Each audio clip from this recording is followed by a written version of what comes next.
ازيكم عاملين ايه؟ يا رب تكونوا بخير. بما اننا بقى خلاص داخلين على شهر رمضان، كل سنه وانتم طيبين.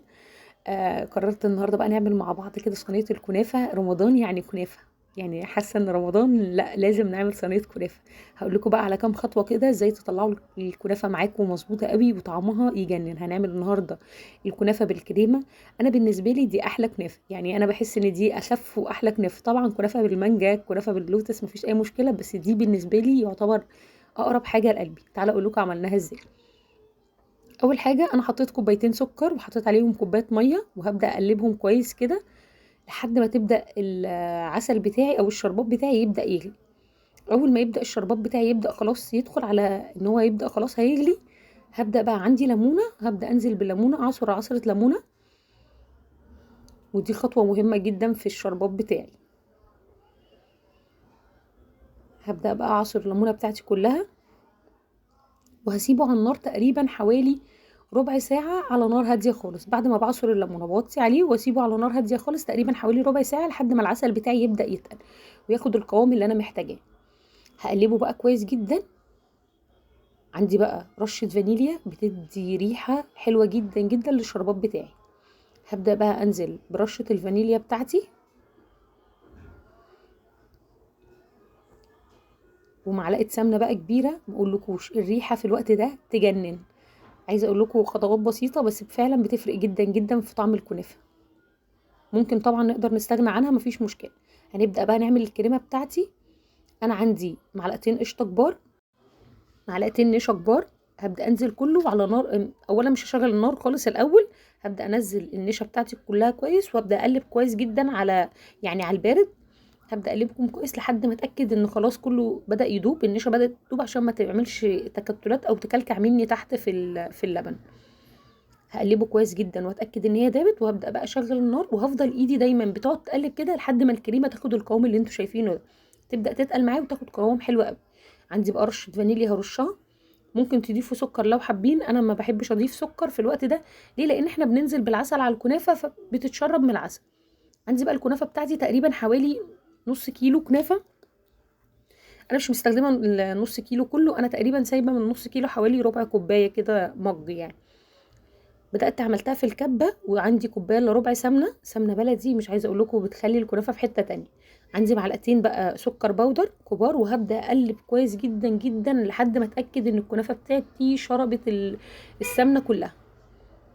هتاخد وقت معايا شوية ان انا اقعد اقلبها واقعد افرك فيها كده واتأكد ان كلها خلاص، يعني اللي هو اتغلغلت بالسمنة بتاعتي. خطوات بسيطة جدا بس بتفرق جدا جدا في طعم الكنافة.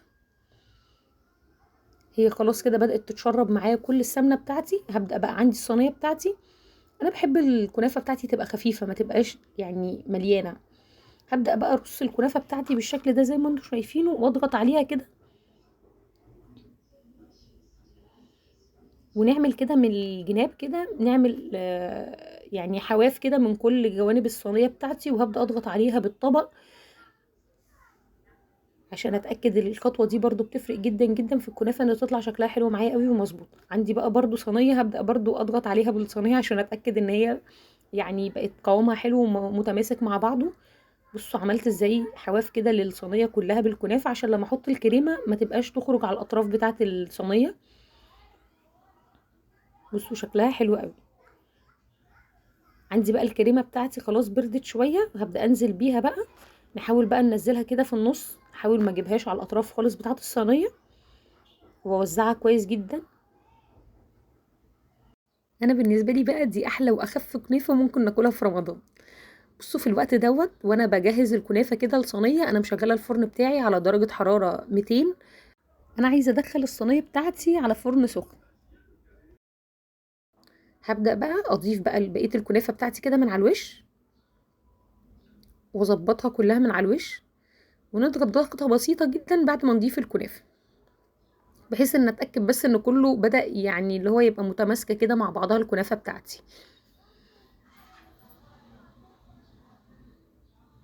وكده الكنافة بقت جاهزة معايا. طبعا الشربات احنا اول حاجة عملناها، لان الشربات لازم الكنافة بتاعتي تبقى سخنة والشربات بتاعها بيبقى محتاج ان هو يبقى بارد.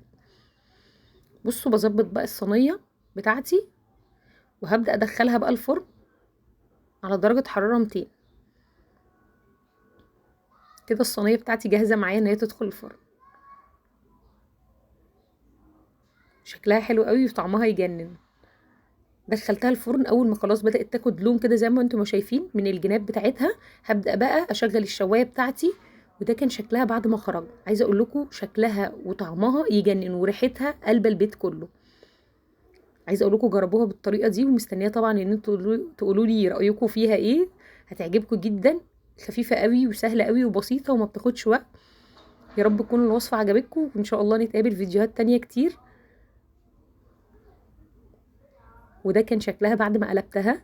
انا حطيت العسل بتاعي وبعد كده سبتها ترتاح شويه، وبعد كده قلبتها على الوش التاني. وكانت ده لونها وشكلها بعد ما خرجت من الفرن حلو قوي. بألف هنا.